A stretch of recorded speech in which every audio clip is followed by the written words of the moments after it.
As andorinhas voltaram e eu também voltei. As andorinhas.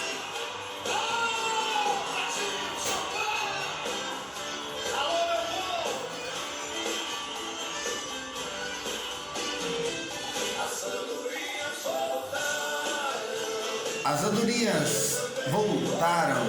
As andorinhas. Grande canção de grande sucesso, interpretada aí hoje também fez parte dos trabalhos da dupla do Cabaré, Eduardo Costa e Leonardo. Canção essa de autoria de Alcino Rossi, Rosa Quadros e o Rossi. Um grande sucesso na voz do trio que eternizou a música sertaneja, Trio Parada Dura. Canção que enriqueceu várias duplas sertanejas aí também que interpretaram e regravaram e fizeram muitos trabalhos, com destaque maior para o Trio Parada Dura. Canção essa que é um clássico da música sertaneja e somou muito também nesse álbum Cabaré, de Eduardo Costa e Leonardo.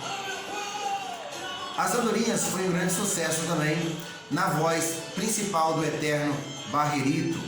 Canção essa que virou um clássico da música sertaneja, gravada nos anos 80 pelo trio eterno Parada Dura. Trio esse que passou por diversas reformulações, mudanças e está de novo aí de cara nova. E na sua última primeira voz, que foi o Barrerito, que também já partiu para outro lugar.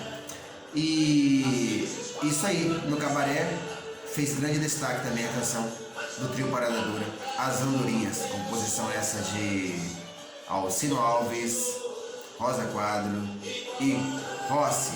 E vocês também curtiram ela com o Cabaré, com o trio Parada Dura? Comenta aqui nos comentários.